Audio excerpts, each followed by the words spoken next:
நீ இசைத்தால் பொழிவேன் இசை அருவி. கொங்கு சொந்தங்கள் அத்துணை பேருக்கும் வணக்கம்.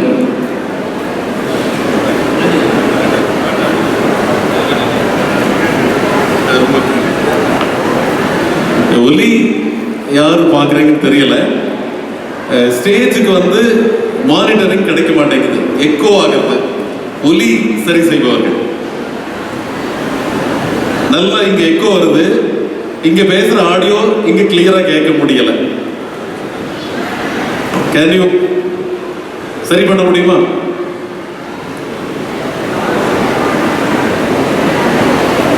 இல்ல இங்க ஒரு மானிட்டரிங் இருந்தால், ஏன்னா இதுவரைக்கும் பேசின எதுவுமே ஸ்டேஜ்ல கிளியரா இல்லை. நன்றி நன்றி. அண்ணன் தம்பிகள், மாமன் மச்சான், அக்கா தங்கைகள், நங்கையார் குழந்தையார்கள் அத்துணை பேருக்கும் என்னுடைய முதல் வணக்கத்தை தெரிவித்துக் கொள்கிறேன். இந்த லாஸ்ட் வரைக்கும் சரியா கேக்குதுங்களா? இந்த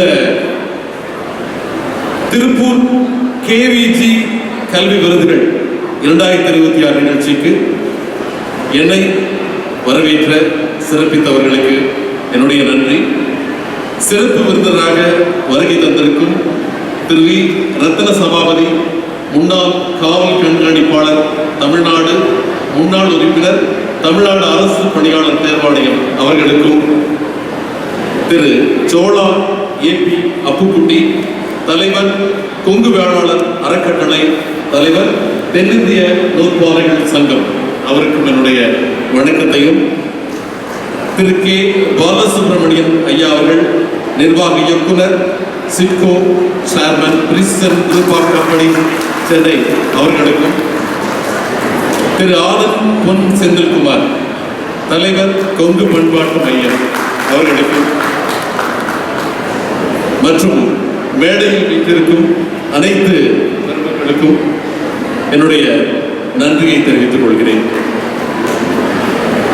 மகிழம் சூட்டாத மகாராஜாக்களாக அமர்ந்திருக்கும் என்னுடைய மகள்களுக்கும் என்னுடைய மகன்களுக்கும் 10th 12th முடித்து வந்திருக்கும் உங்கள் அத்தனை பேருக்கும் என்னுடைய நன்றி.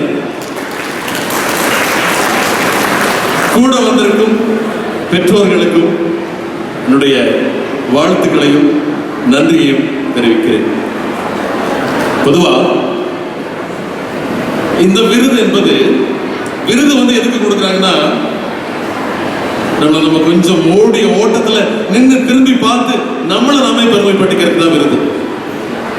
இன்னைக்கு உங்க எல்லாத்துக்குமே 10th 12th பாஸ் பண்ணவங்க எல்லாருக்குமே ஒரு விருதும் பாராட்டும் கொடுக்குறாங்க.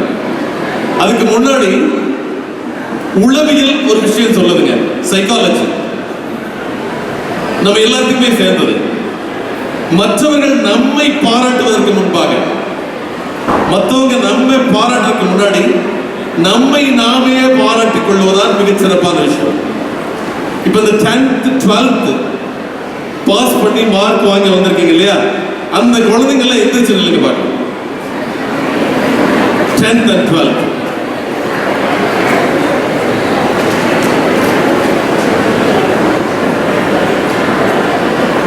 சரி, எங்க கார்ட்லெஸ் கொடுக்க முடியுமா? Cordless thank you. இல்ல பொதுவா மேடையில் பேசுறவங்க யாரும் தெரிஞ்சாதான் கேட்கிற குழந்தைகளுக்கு ஹாப்பியா இருக்கும். அதுவும் யாருன்னு தெரிஞ்சுக்கணும்னு ஆசை இருக்கும். நான் ஒரு ஸ்கூலோட பிரின்சிபல், 98ல இருந்து ஒரு ஆசிரியர், ஒரு தனியார் ஒரு ஸ்கூல் நடத்துறேன். உங்களை மாதிரி குழந்தைகளை, கல்லூரி மாணவர்களை தினந்தோறும் சந்திக்கிறேன். நான் சைக்காலஜி கவுன்சிலிங் கொடுக்குறேன் பசங்களுக்கு. நான் ஆன்மீக தன்னம்பிக்கை சொற்பொழிவாளர், அகில இந்திய வானொலியில் 2003 இருந்து ஒர்க் பண்றேன். முதல் உளவியல் என்ன சொல்லுதுன்னா, உங்களுக்காக நீங்க கொடுக்குறீங்க. இருங்க, வெயிட் வெயிட் வெயிட், நான் சொல்லும் போது கொடுக்கல, அவசரப்பட வேண்டாம். உங்களுக்காக நீங்க கேட்க பேர் என்னமா? சாருமதி. அருமையான ராகம். இந்த மேளகர்த்தா ராகத்தில் ஒரு ராகம் சாருமதி. இப்ப சாருமதிக்காக சாருமதி கொடுக்கின்ற கைதட்டல், சரியா? அதே மாதிரி ஒரு சுரேஷ்குமாருக்காக சுரேஷ்குமார் கொடுக்கிற கைதட்டல்.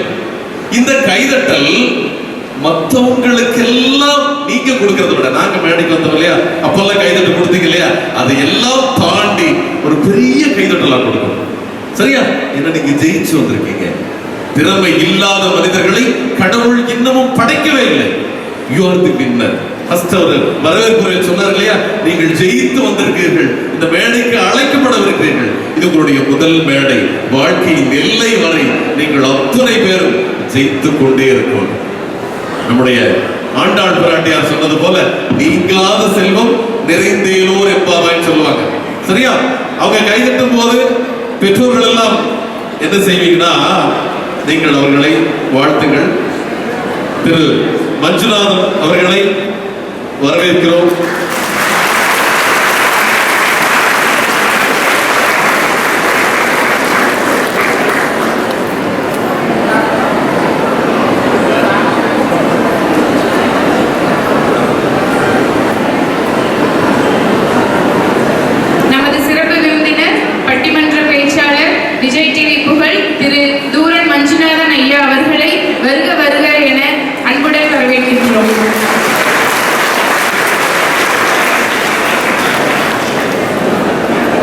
ஸ்டார்ட் பண்ணலாமா? Can we start? ஸ்டார்ட் பண்ணலாமா? எஸ். இப்ப கவுண்ட் டவுன் சொல்றேன் நான். அந்த கைதட்டல் இந்த அரங்கத்தை அதிர வைக்கணும். பாசிபிள்? முடியும் இல்லையா? முடியுமாடா? Very good. Okay. 5 4 3 2 1 you can start.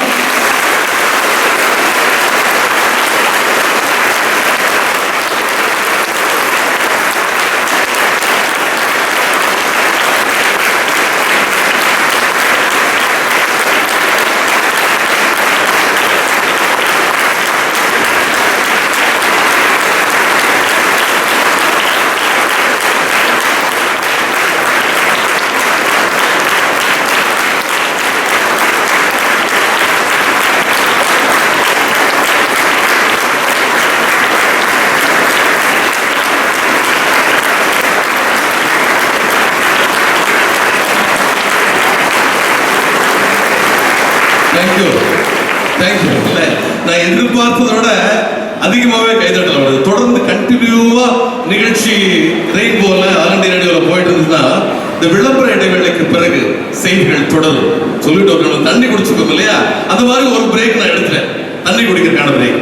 சரி, இன்னொன்னு, நம்முடைய பாரம்பரியப்படி கலாச்சாரப்படி காலில் பெரியவங்க காலில் விழுந்து வணங்குவது கலாச்சாரம் பண்பாடு இல்லையா? இன்னைக்கு நம்ம அவ்வளவு பண்றது இல்லை யாருமே. அம்மா உனக்கு என்னமா தெரியும் இல்லையா, எனக்கு தெரியல அப்படிங்கிற ஒரு இது இருக்கு நம்ம குழந்தைங்க எல்லாத்துக்குமே. இப்ப என்ன பண்றீங்கன்னா, எல்லாருமே உங்களுடைய 5 விரலும் உங்களுடைய தாயார் தந்தையார் பெரியவங்க யார் பக்கத்துல இருக்காங்களோ அவங்க காலை தொட்டு வணங்குறீங்க. உங்களுடைய கை விரல்கள் அவங்களுடைய பாதத்துல படணும். சரியா? பெற்றோர்கள் என்ன பண்றீங்கன்னா, குழந்தைகள் இன்று தொடங்குகின்ற இந்த வழிபாடு, இந்த உயர்வு வாழ்க்கையின் எல்லை வரைக்கும் அவங்க சாதிக்கணும்னு நினைச்சு இப்ப எல்லாரும் ஒரு நிமிடத்துல எல்லாமே அந்த பாதங்களை முழுமையாக தொடணும். யாராவது பாதம் தொடாம இருந்தீங்கன்னா நான் திரும்ப ஒரு டீச்சர் அடிக்கிறது வந்துடுவேன். சரியா? ஸ்டார்ட் பண்ணலாமா? ஒரு ஆசீர்வாதம் வாங்க பார்க்கலாம். எல்லாரும் நல்ல பாதம் தொட்டு வணங்குங்க, நல்ல குனிங்க. பசங்களா இருந்தா 8 அங்கமும் மண்ணில் பட விழுந்து நமஸ்காரம் பண்ணணும். நம்முடைய பண்பாடு.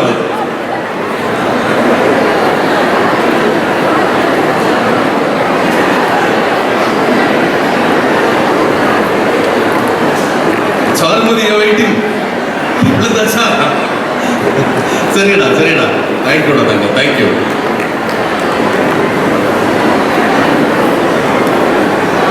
தேங்க்யூ. உட்காரலாமா ப்ளீஸ்? தேங்க்யூ. பொதுவாக நிறைய கல்லூரிகளுக்கு போவேன், நான் நிறைய கல்லூரி மாணவர்களை சந்திப்பேன். பேரண்ட்டுக்கு கவுன்சிலிங் கொடுக்குறேன். பெற்றோர்களுக்கு நம்ம எப்படி முழுமையா பெற்றோரா இருக்கணும்னு கொடுக்குறேன். நம்ம சரியான அப்பா அம்மாவா இருக்கிறோமா அப்படின்னு ஒரு கேள்வி உண்டு, அதுவும் கொடுக்குறேன். ஹாப்பியா இருடா பெற்றோர்களுக்கு சொல்லுவேன். மாணவர்கள் மட்டும் இல்லை, கவலைப்படாதீங்க, அவங்களுக்கு உண்டு. ஏதாவது ஒரு புதிதான ஒரு தன்னம்பிக்கையான விஷயத்த கொண்டு போய் சேர்க்கணும்னு நினைப்பேன். அந்த வகையில போன வாரம் நஞ்சையா லிங்கம்மாள் பாலிடெக்னிக் கல்லூரியுடைய ஆனுவல் டே, ஒரு ஃப்ரெஷர்ஸ் டே, முதலாம் ஆண்டு மாணவர்களுக்கான நிகழ்வுக்கு போகும்போது ஒரு இணையத்துல ஒரு வீடியோ பார்த்தேன். என்ன வீடியோனா, அர்மினா சின்ஹான்னு ஒரு பெண்ணை பத்தின வீடியோ. 1987 பிறந்தவங்க, சக மனுஷியா நம்ம கூட டிராவல் பண்றவங்க அர்மினா சின்ஹா. அவங்களோட வீடியோ பார்த்தேன். அத்லெட்டிக் வீராங்கனை, ஏதாவது வாழ்க்கையில் சாதிக்க வேண்டும் நினைச்சிருக்கிறவங்க. 2011ஆம் ஆண்டு அவங்க ஒரு ட்ரெயின்ல டிராவல் பண்றாங்க. விடிகாலை 3 மணி, உத்தரப்பிரதேசத்துல டெல்லி போயிட்டு இருக்காங்க. விடிகாலை 3 மணி அந்த பொண்ணு டிராவல் பண்ண ட்ரெயின்ல அந்த பெட்டியில 3 ஆண்கள் ஏறாங்க. உங்களுக்கு தெரியும், இளம்பெண் 3 பேர் ஏறாங்க. அந்த பெண்ணோட கழுத்தில் இருக்கிற சைனை பிடுங்குறாங்க. அந்த பெண்ணோட போராடுறாங்க. இவ அத்லெட்டிக் வீராங்கனை இல்லையா, அவங்களுடன் போராடுறாங்க. போராடி அந்த போராட்டத்தின் முடிவில் 3 பேர் சேர்ந்து இந்த பொண்ணை தூக்கி வெளியே போடுறாங்க. அவங்க எழுதியிருக்காங்க, புத்தகத்தில் எழுதியிருக்கிறாங்க. தூக்கி வெளியே போடுறாங்க.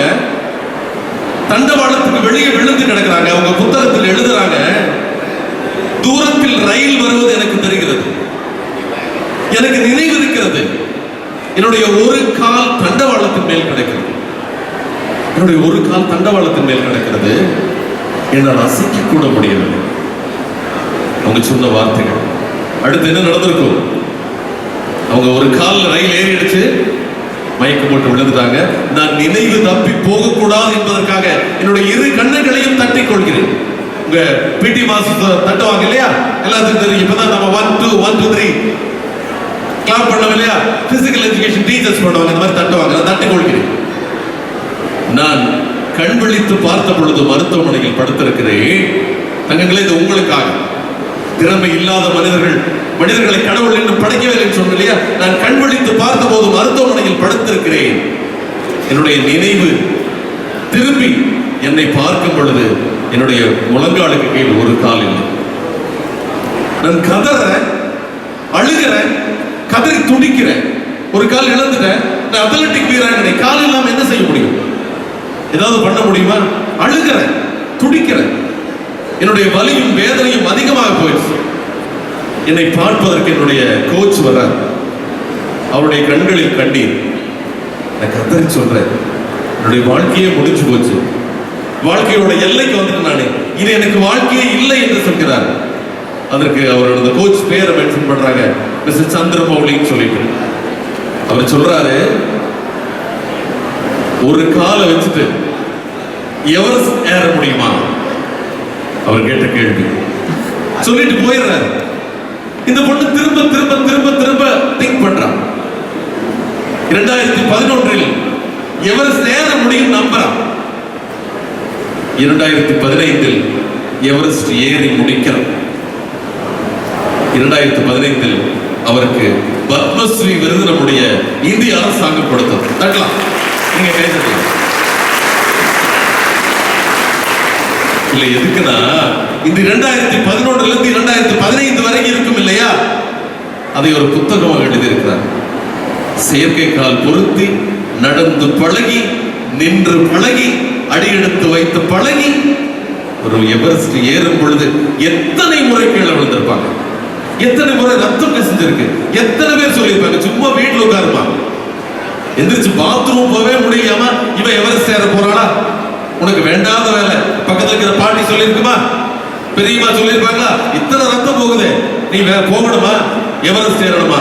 அனைத்தையும் தாண்டி நம்முடைய சக மனுஷியாக நம்முடன் டிராவல் பண்ணி கொண்டிருக்கின்ற ஒரு பெண்மணி பத்மஸ்ரீ விருது வாங்கி இருக்கிறார்கள் என்றால் நீங்கள் அத்தனை பேரும் பத்மஸ்ரீ விருதாளர்கள் தான். எஜுகேஷன் இஸ் மிகப்பெரிய ஆயுதம். வாழ்க்கையில சாதிக்க நினைக்கணும்னா, யாரெல்லாம் வாழ்க்கையில ஜெயிக்கணும்னு நினைக்கிறீங்க கை தூக்கு பார்க்கலாம். யாரெல்லாம் எல்லாருமே நீங்க தூக்குங்க. எல்லாரும் ஒரு ஷார்ட்கட் மந்திரம் கூட சொல்லி தரேன் நான். ஒரு ஷார்ட்கட் மந்திரம். யாரெல்லாம் ஜெயிக்கணும்னு நினைக்கிறீங்க கை தூக்கி எல்லாருக்கும் சொல்லிக் கொடுக்குறேன்.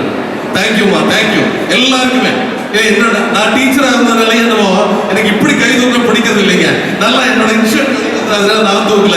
நீங்க இது வரைக்கும் தூக்கலாம், வானம் வரைக்கும் கை தூக்கலாம்.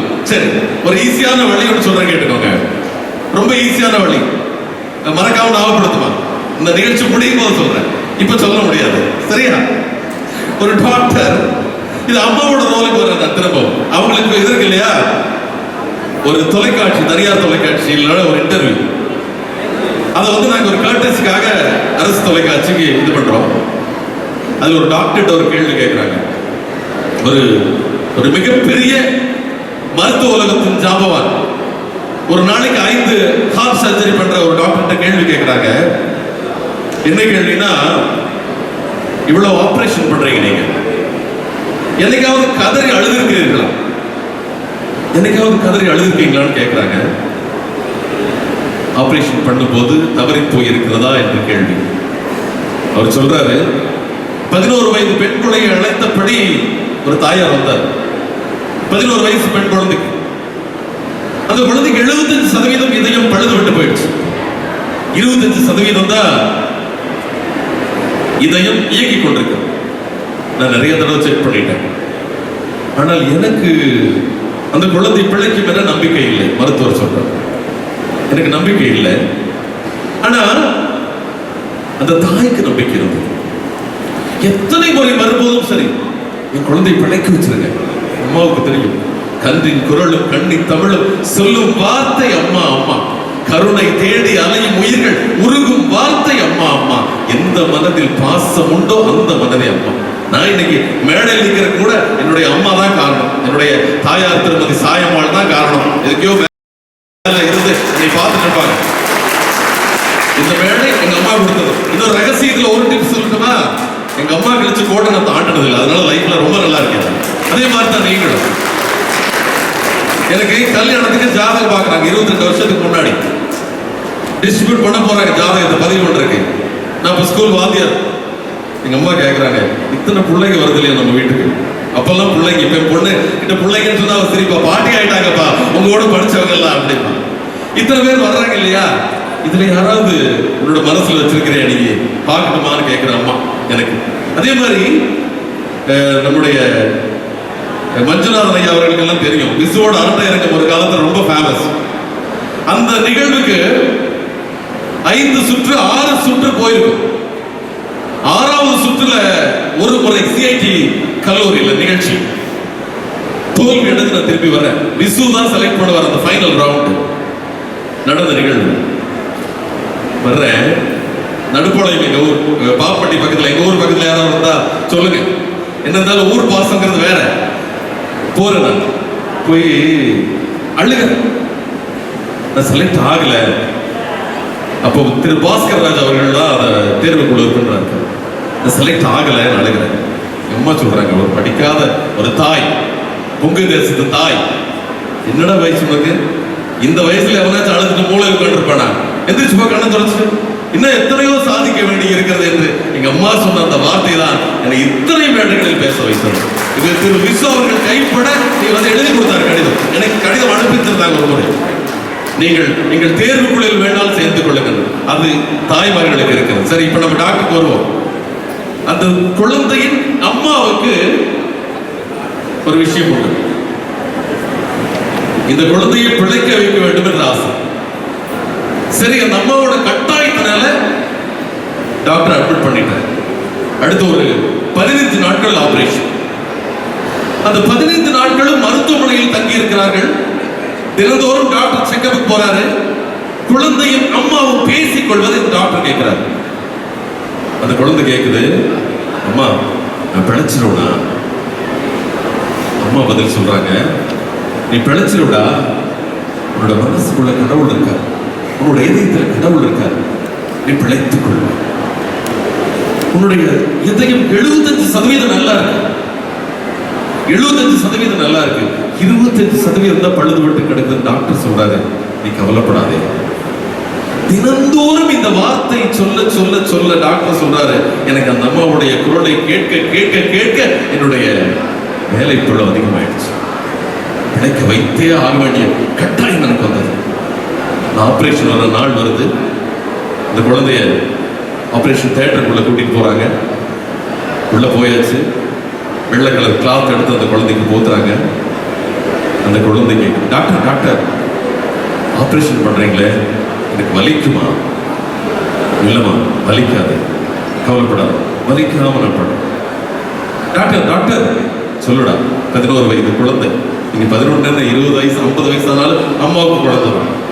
இந்த குழந்தை கேட்குது, இதயத்தை அறுக்கும் போது எங்க அம்மா சொல்லுவாங்க கடவுள் இருக்கிறதா சொல்லுவாங்க. கடவுளை பார்த்தா நீங்க சொல்லுங்க டாக்டர். சரி, ஆபரேஷன் நடக்குது. எல்லா கடவுளையும் வேண்டிக் கொண்டே நான் சொல்ல ஆபரேஷன் நடக்குது. ஒவ்வொரு சமயமும் மணி அடிக்கப்படுகிறது. அதனால ஷார்ட் அண்ட் ஸ்வீட்டா முடிச்சுக்கிறேன். டோன்ட் வரி, வானொலியில் சந்திக்கலாம் நம்ம எல்லாருமே. சரியா? இதை மட்டும் சொல்லி முடித்து விடுகிறேன். ஏன்னா நேரம் ரொம்ப முக்கியம். அது எங்களுடைய அகில இந்திய வானொலிக்கு மிக நன்றாகவே தெரியும். 30 செகண்ட்ல எந்த விளம்பரம் போடணும், 22 செகண்ட்ல எதை கட் பண்ணணும், 49 செகண்ட்ல எதை முடிக்கணும். ஏன்னா மாநில செய்திகள் 6:30 வரும். 6:29 50 செகண்டுக்கு தான் நாங்க சொல்லணும். இன்னும் சில நொடிகளில் மாநில செய்திகள் சென்னையிலிருந்து வரும் என்று. எனவே எனக்கான கொடுக்கப்பட்ட நேரத்துக்கு உள்ள அவங்க முடிச்சிடுறேன். அம்மா சொல்றாங்க, அந்த குழந்தைக்கு ஆபரேஷன் நடக்குது. அந்த டாக்டர் சொல்ற குழந்தையோட பல்ஸ் டவுன் ஆயிட்டே இருக்கு. தன் எடுத்த முயற்சி வீணாயிரமோடு வருத்தம் இருக்கு அவங்களுக்கு. டாக்டர் அந்த ஆபரேஷன் தியேட்டர்ல பல்ஸ் டவுன் ஆக போகுதுன்னு நினைச்சு உள்ள போய் கதவை சேர்த்து கண்களில் இருந்து கண்ணீர் வந்துட்டே இருக்கு. இதை தொடச்சிட்டு டாக்டர் சொல்லிட்டு இருக்காரு, கடவுளை ப்ரே பண்றாரு. வெளியே அம்மா காத்திருக்காங்க, 1000 பிரார்த்தனையுடன் தாய் காத்திருக்காங்க. கதவு தட்டுறாங்க, doctor doctor doctor pulse develop ஆயிடுச்சு, சீக்கிரம் வாங்க, நர்ஸ் கூப்பிடுறாங்க. இந்த குழந்தை காப்பாற்றப்படுகிறது. டிஸ்சார்ஜ் பண்ணி பெட்டுக்கு கூட்டிட்டு வர்றாங்க. பெட்டுக்கு கூட்டிட்டு வந்த பிறகு டாக்டர் செக்கப்புக்கு போறாரு.